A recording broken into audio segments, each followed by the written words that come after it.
নমস্কার বন্ধুরা, প্রধানমন্ত্রী নরেন্দ্র মোদী ফ্রান্সের ভিজিট শেষ করেছেন। এই ভিজিটের মাধ্যমে ভারত ফ্রান্সের মধ্যকার বন্ধুত্ব আরো প্রগাঢ় হতে চলেছে। কিন্তু কিছু ভারত এবং মোদী বিরোধী মিডিয়া, বিশেষ করে বাংলাদেশের নোবেল চাটা মিডিয়া, ছোট্ট একটি ভিডিও ক্লিপ দেখিয়ে যেভাবে ভারত এবং ভারতের প্রধানমন্ত্রীকে বদনাম করার প্ল্যান করেছিল, তা দেখে এই ভিডিও না বানিয়ে পারলাম না। প্রথমে সেই ভিডিও ক্লিপটি দেখুন, তারপর বাকি কথাগুলো শুরু করব। এই ছোট্ট একটি ভিডিও ক্লিপ দেখিয়ে বাংলাদেশের সব মিডিয়া প্রোপাগান্ডা চালানো শুরু করেছিল যে মোদীকে অপমান করেছে ইমানুয়েল ম্যাক্রন, মোদীকে অবহেলা করেছে ফ্রান্স, ইত্যাদি ইত্যাদি। তো বিষয়টা বোঝার জন্য কোন প্রেক্ষাপটে এই ঘটনা ঘটেছে সেটা বোঝাটা খুবই জরুরি। আর্টিফিশিয়াল ইন্টেলিজেন্সের ওপর যে কনফারেন্স হয়েছে, ঘটনাটি সেখানকার। এই কনফারেন্সের সভাপতির দায়িত্বে ছিল ফ্রান্স এবং সহসভাপতির দায়িত্বে ছিল ভারত, অর্থাৎ রাষ্ট্রপতি ম্যাক্রন এবং প্রধানমন্ত্রী মোদী ছিলেন এই পুরো প্রোগ্রামের হোস্ট, অর্থাৎ নিমন্ত্রণকর্তা বা অতিথি সেবক। আর বাকি যারা ছিলেন তারা হলেন গেস্ট বা অতিথি। এখন আপনারা আপনাদের যার যার বাড়ির পরিবেশের সাথে এটাকে মিলান।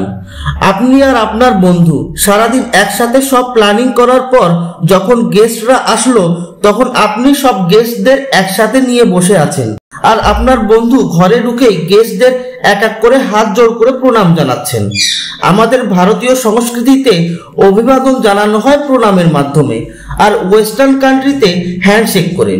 যাই হোক, আপনার বন্ধু যদি সবাইকে প্রণাম জানায় এবং আপনাকে প্রণাম না জানায়, তাহলে সেটা কি স্বাভাবিক নয়? আর আপনি প্রণাম জানাতে গেলে সেটা যদি আপনার বন্ধু দেখতে না পারে বা দেখেও না দেখার ভান করে, তাহলে সেই দোষ আপনার না আপনার বন্ধুর? অবশ্যই বন্ধুর। এখন প্রশ্ন হলো, ইমানুয়েল ম্যাক্রন কি সত্যি এরকমটি করতে চেয়েছিলেন, না এটা একটি বিচ্ছিন্ন ঘটনা মাত্র? যদি রাষ্ট্রপতি ম্যাক্রন প্রধানমন্ত্রী মোদীকে হালকা ভাবেই নিতে চাইতেন, তাহলে এয়ারপোর্টে কেন এত লম্বা রেড কার্পেট বিছালেন এবং বিশাল এক গার্ড অফ অনার দিলেন? কেন এআই সামিটে সহসভাপতির দায়িত্ব মোদীকে দিলেন? কেন ম্যাক্রনের সামাজিক যোগাযোগ মাধ্যম এক্সে একের পর এক দুই নেতার একসাথে বিভিন্ন কার্যক্রমের ঘটনা শেয়ার করলেন? কেন মার্সিলেতে মোদীকে সাথে নিয়ে গেলেন? কেনই বা নৈশভোজ একসাথে করলেন? এবং সর্বশেষ প্রধানমন্ত্রী মোদীকে ছাড়তে সমস্ত প্রোটোকল ভেঙে নিজে এয়ারপোর্টে আসলেন কেন? যেসব চুক্তি দুই দেশের ভিতর হয়েছে সেগুলো নাই বা বললাম। সোজা ভাষায় যদি বলি, তাহলে ফ্রান্সের রাষ্ট্রপতি আমাদের প্রধানমন্ত্রীর সাথে শুধু টয়লেটের ভিতর ঢোকেননি, বাকি সব জায়গায় হাত ধরে দুই বন্ধু ঘুরে বেরিয়েছেন। যাই হোক, বেশিরভাগ বাংলাদেশিদের মনের মধ্যে যে কুৎসিত চিন্তা ভাবনা জন্ম নিয়েছে, সেটি এদের জাতের দোষ। এদের রক্তই এই রকম। এরা এখনো বুঝে উঠতে পারেনি যে ওস্তাদের মার শেষ রাত্রে হয়। এরা সব কাজে মাঝপথেই উলঙ্গ হয়ে নাচা শুরু করে, ঠিক যেমন পাকিস্তানি সেনারা 1971 সালে এদের নাচিয়ে ছেড়েছিল। আপনাদের অবশ্যই মনে আছে এই বাংলাদেশের ক্রিকেট টিম কিভাবে খেলা শেষের আগেই নাগিন ড্যান্স শুরু করেছিল, আর কিছুক্ষণ পরেই সেই খেলায় গোহারা হেরেছিল। ঠিক সেই রকম প্রথম দিনে মোদীর সম্পর্কে কুৎসা রটিয়ে পরের দিনই আবার ফলাও করে নির্লজ্জের মতো মোদী ম্যাক্রনের সম্পর্কের বিষয়ে বড় বড় পজিটিভ কভার আপ করেছে বাংলাদেশের মিডিয়া। পাকিস্তানি সেনার রক্ত বয়ে বেড়ানো এই বাংলাদেশিরা সব পারে।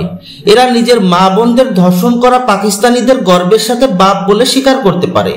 এরা জিন্নার মৃত্যুবার্ষিকীকে নিজের দেশের একেবারে রাজধানীতে আড়ম্বরের সহিত পালিত করতে পারে। এরা এদের জাতির পিতার মাথায় চড়ে মুততেও পারে।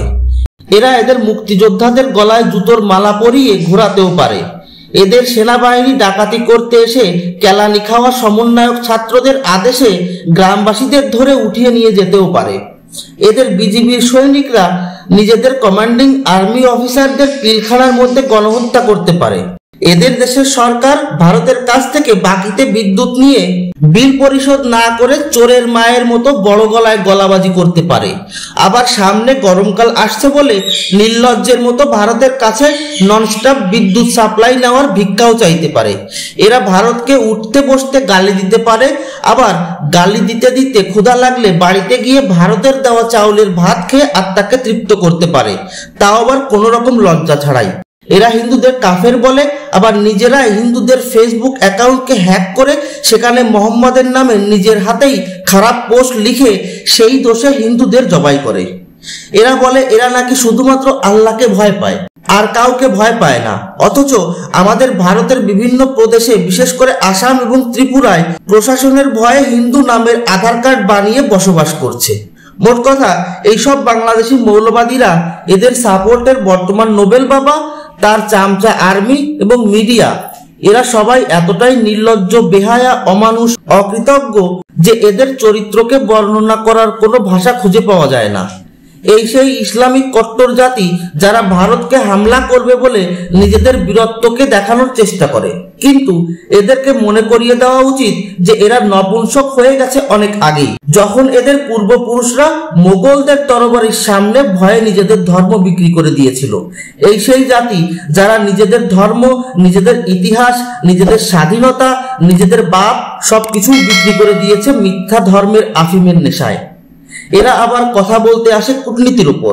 এরা আগে এটাই তো ঠিক করে বুঝুক যে পৃথিবী চ্যাপ্টা নাকি গোল। যত সব মৌলবাদী বাংলাদেশি আবালের দল।